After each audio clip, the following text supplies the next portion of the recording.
This is Philippe. He's an intelligent child and a very attractive one. But Philippe is a problem. At school, at home, to himself. Philippe is an overly aggressive child. What can be done? We can say, oh, this is just a phase, he'll outgrow it. Or we can recognize that he needs help and that something can be done to help him.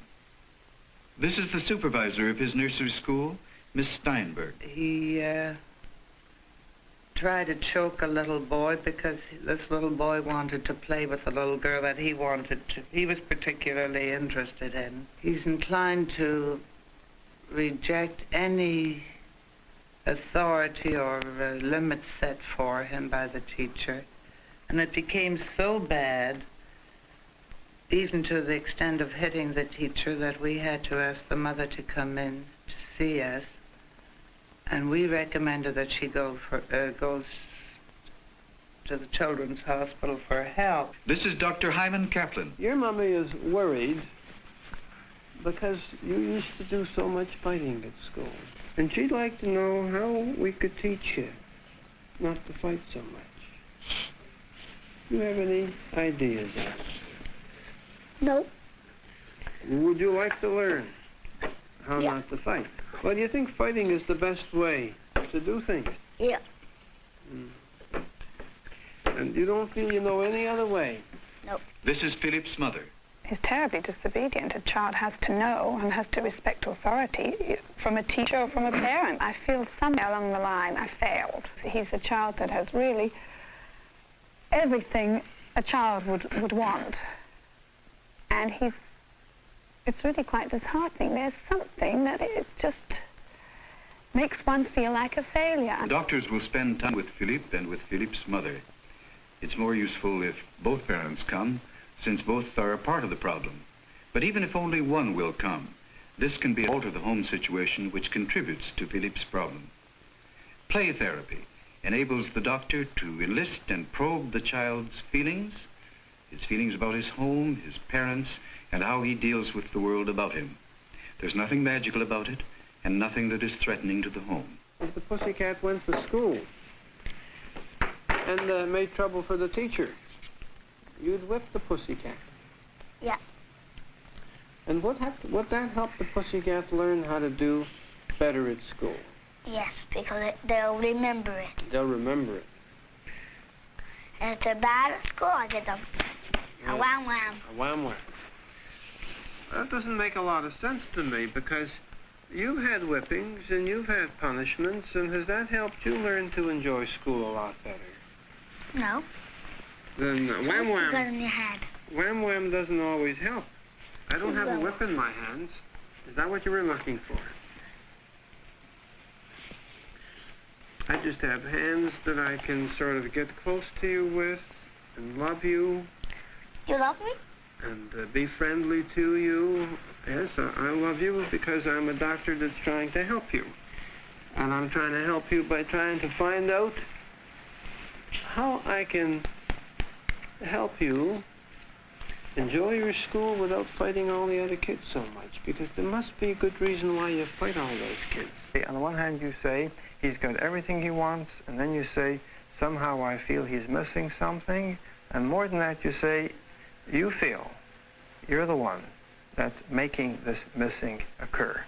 Well, he's missing, obviously, child companionship. I mean, obviously, without the lack of other children, it's not a wonderfully happy home. He's such a difficult child anyway to handle that I just couldn't take another. Wouldn't want another child. Who do you think's the most important person in his life? I would say I am. You are. Would say so. I'm imagine so. Well, I would agree with that. Now, children don't learn things by being born with a machinery for knowing things. No. They have to be trained and developed. A good teacher, a good mother is a person who gives goodies, love, and affection, and tenderness, and gratification, but who, in crucial situations, can say no. How good a teacher are you, particularly when your child doesn't want to listen to you? He gets punished, and that's all there is to it. And then you become a punitive teacher. If he's very rude, he goes to bed and he's punished. And it doesn't matter to him if he doesn't watch the television. He just goes over my knee with a slipper and he goes to his room. Doesn't always work. Well, after you've given him a beating, do you feel he's learned something? No, Do you feel you've learned something? no, no. Well, how angry are you when all this happens? Well, I am inclined to be, highly strung, to say the least. But I try desperately to handle the situation as calmly as one can. You mean you don't think you should be angry? I shouldn't show my anger. Why not? Well, It seems to me, though, that you're trying very hard to teach him, but you're also trying very hard not to teach him. Because when you're angry, you're entitled to be angry. If you're putting a lid on that, is it also possible that you're curbing a lot of the love you might give him? Because if one learns to put a lid on feelings, it's very hard to open up the lid for feeling A, but close it for feeling B. but the thing is, I find that when I raise my voice to him, he raises his voice back. My husband is inclined to give in much easier than I. When I say something, I mean it. That if I'm going to persist and persist and persist, and the next minute my husband's going to give him exactly what he wants, I've lost. Well, let's talk a little bit about that, because if you have an army with a dual command, you've got a very chaotic situation. Well, that's exactly what I know. Well, you're introducing a new variable here. In what way do you and your husband split your authority, and therefore this boy feels that he doesn't really have any unified command, and he doesn't have to learn. And well, He has too many teachers. He has too many people telling him what to do. Well, let's see where we can put our finger on the problem between you and your husband in terms of handling this boy. How do you see it? My husband is European, and he was brought up, again, in a different way, perhaps nearer to my way of being brought up than the way this child is being brought up. And he actually perhaps didn't have any sort of affection at all. He was brought up by governesses, which is even worse, to quite a late stage. And he works very hard, and he's very tired, and really doesn't have too much patience. And he adores the child. Obviously, that hasn't anything to do with it. But I think that here everybody's under such a strain that it's very hard to know what to fulfill your commitments and your responsibility towards a child. Well, you're partly saying the man in this house is your 6-year-old boy. He's the boss. He gets mostly what he wants. Mostly. That's exactly right. And that's a very heavy responsibility for a 6-year-old, isn't it? This is Dr. Taylor Staton, head of psychiatry at Montreal Children's Hospital. This mother is pretty bothered. I guess Philip and the mother have been trying to solve this problem for quite a while. I suspect it goes back a long way. She probably has really had the feeling that she would like Philip to get going on solving his babyhood problems and runabout problems and things like that in rather a hurry, I would think. He's been shamed out of taking his time, or frightened to do the baby things at the baby time, and I wouldn't be surprised that if behind all this aggression and drive and aggressiveness is the feeling of wanting to be understood as a baby. How sick is he? Or is he sick? Philip's in trouble. He could continue to develop, and in what we call antisocial lines, where he doesn't get along with anybody, has no friends, and seems to be against any situation that he might come into, and this could certainly lead him into serious trouble.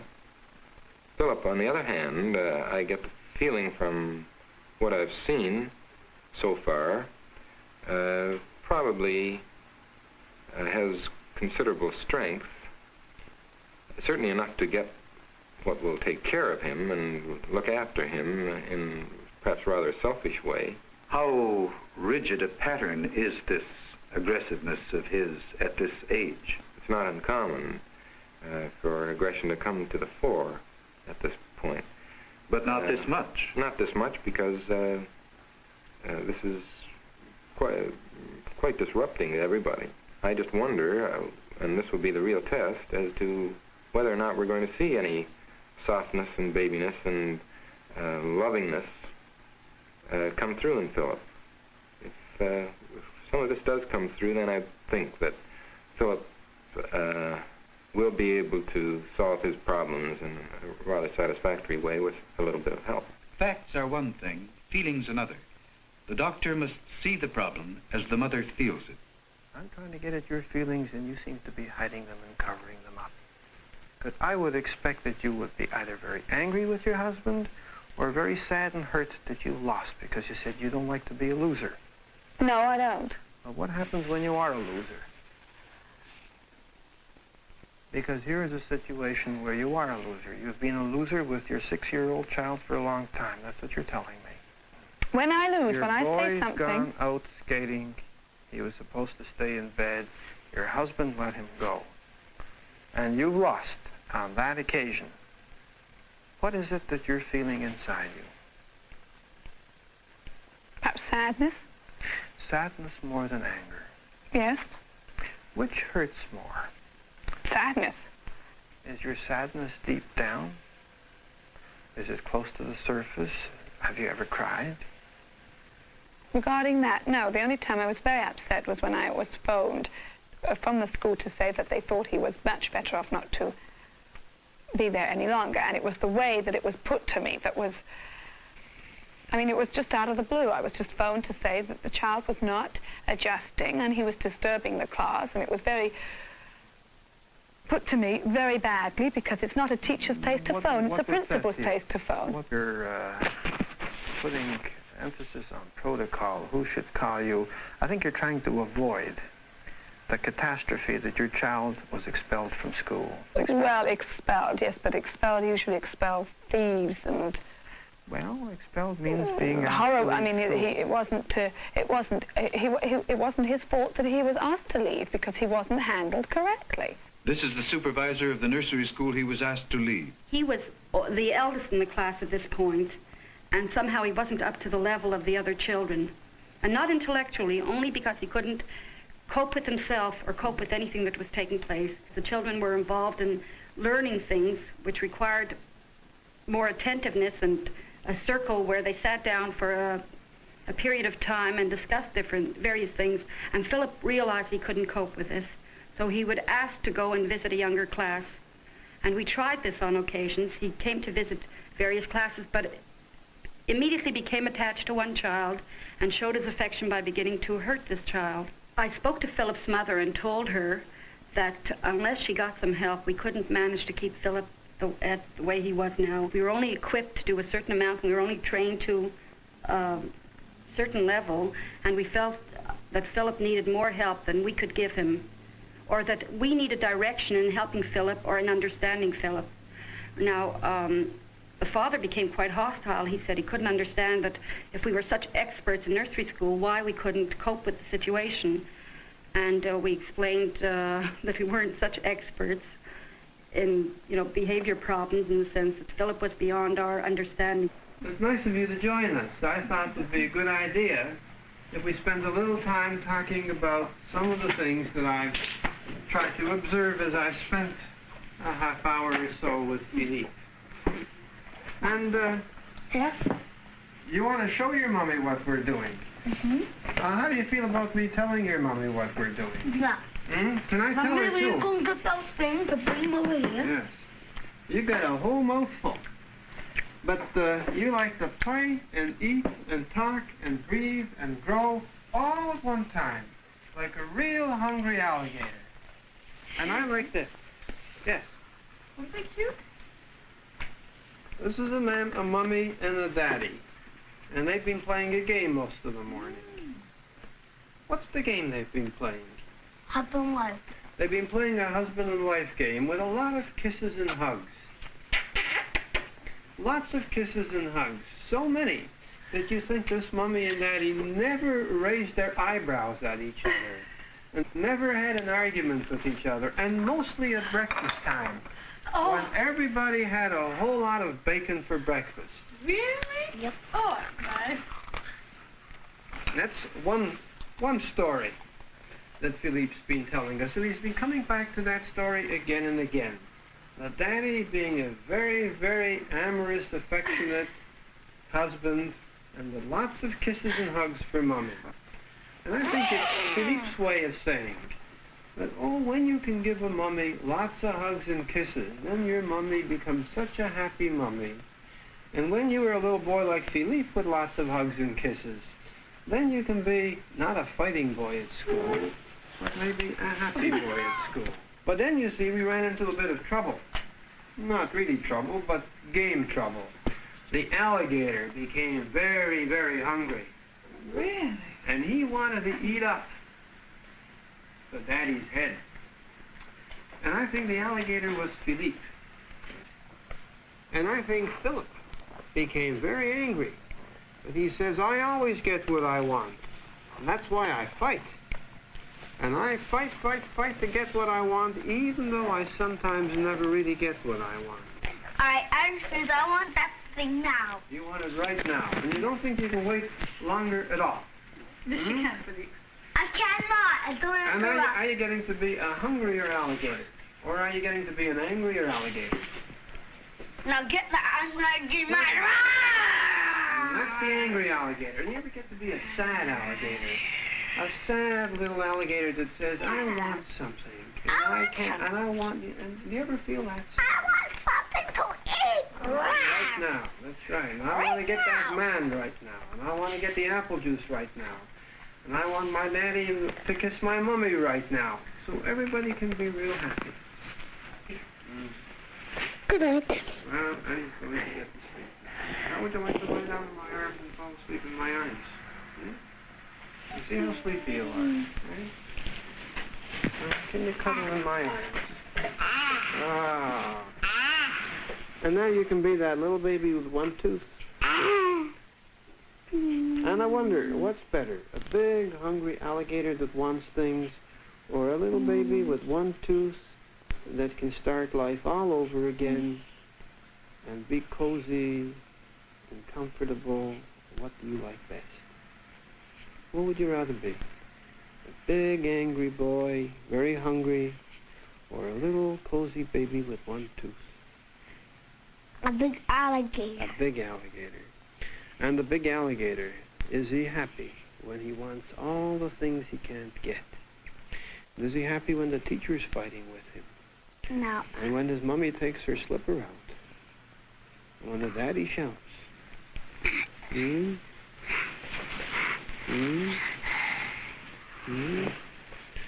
I don't think that alligator is such a happy little boy. Do you? I think he's a sad little boy, because he'd like to be a big boy that can go to the park, make bacon for breakfast, make his Mummy and Daddy happy. Hold it. Hold it. Who made this? You did? Yes? For who? Mm. Me? Would you like me to make this for you? Yeah. Because you're giving me a real big hug. You had your arm Now, here's around me, something hugging for me you. for a long time, and now you made something for me, and that's true. If I can do something nice for you, you can do something nice for me, and the alligator can be put away. And the hungry alligator isn't so important anymore. He's dead. He's dead. Well, that's a pretty tender little alligator. Very, very helpful to see him perform in this way, because you know that there is a tremendous need to be dependent and to be loved and to have kind of physical contact, which little boys this age should be able to have every once in a while.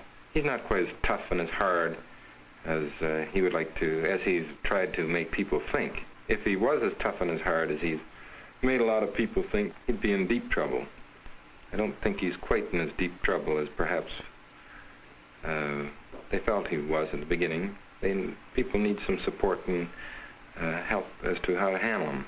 He needs to be treated like a little boy a good He deal needs of the to time. be treated like a little boy and protected from the alligator that's in him, I guess. And this is best done by beginning to accept the little weak part of the little boy that's in there, which is rather lovable. But this hasn't been developed enough yet. Perhaps if the mother sees the need.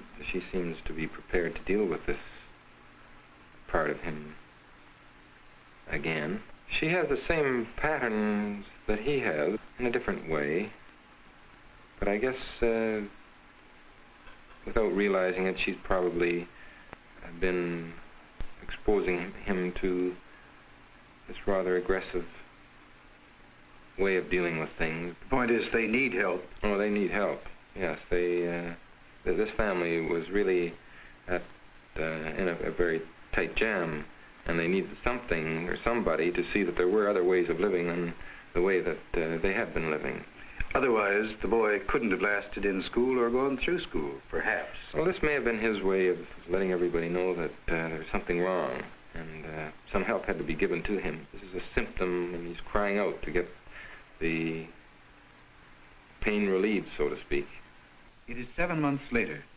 Philip's mother talks with the psychiatrist who has dealt with the problem, Dr. June Cumberland. How do you see Philip now? Completely changed, to say the very least. Mm-hmm. And Could you describe? improved. Well, he's much more relaxed. He concentrates far more. I think his whole personality has changed entirely. Well, certainly I have been aware of the change. He was able to sit here for today for, well over half an hour without really insisting that he do a tremendous amount of things. And he could play in some kind of a constructive way. I think it's due to his schooling and due to his visits to you. And maybe, in another sense, due to the environment that I've tried to change, knowing when I recognized what had to be done. In what way have you changed the environment to some extent? Well, I find that he doesn't like to be screamed at, not that any child does, but if you speak to him in a normal way and very nicely, he reacts far better. He's hostile if you sort of shout or command him. And that I found is a tremendous change in him. And of course he's got much older, he understands more. Oh, I just take him aside and say, look here, if you don't do this, Mummy's going to be very angry and he's just going to do it and that's the end of it. Mm-hmm. And if I'm not interrupted, I succeed. If Daddy doesn't stand. Yes. Mm-hmm. And he can't go through life wanting everything and getting everything and just smiling and saying, well, I'm going to ask my daddy, he's going to get it for me. Mm-hmm. He has to know there has to be a limit. And I've tried to set a limit, but it's never been kept. What happens really is that Philip plays you and Daddy off against each other very often, then, eh? But you and your husband haven't been able to come together to try and help by getting together to try and help Philip. No. Has he been aware of the changes in Philip, or would he say he's much the same? No, he thinks Philip's improved tremendously. Uh-oh. It's okay. Do you worry about getting things on your hands? Why? 'Cause I'm afraid my mother's gonna give me a hit. You afraid Mommy would hit you for getting yourself dirty? Yeah. Do you like to be dirty? Could you tell her we had to paint? I'll tell her. You're worried she might get angry with you. Yeah. Do you and Mommy get angry There's with the mother going after the baby. What's she going to do? Gonna spank her, and there's a father after mother. What's Mommy and Daddy going to do? Spank the mother, and the mother's gonna spank the baby. Daddy gets angry at Mommy, and Mommy spanks the baby. Yeah. How does the baby feel? Cry? People have fights in your family? Sometimes. Who fights in your family? My mom and Papa. And what do you feel like when they have an argument? I feel like I'm sad. You feel sad inside? Yeah. Do you tell them you feel sad inside? When they punish me, I'll feel sad for them. Why do you feel sad for them when they punish you? Because I feel sad. You ever feel angry inside? I sure do. When do you feel angry? when they start to tell me what to do. You don't like to be told what to do. No, I'll tell him what to do. You'd like to be the one who controls everything in your family, eh? Yeah. I like him tremendously. He's warm, he's outgoing, he's charming, and when he's happier, he's a delightful little boy to have around. He's bright. You can discuss with him all sorts of things. His comprehension is very good. And we enjoy having him very much. We have other children with the same problems due to other reasons. But with help, and of course they do get sedation, medicine to help them to learn to live with themselves, not be hyperactive, aggressive, and hostile. But we've seen some wonderful results in the past. It's a long, drawn-out process. It's the same, the same formula all over again, just a lot of tender, loving care. Philippe is a happier boy much of the time. Life is a little easier for him, for his parents, for the school. There is a long way to go, but life is long and has many paths. He and his parents and his schools will probably find the right one.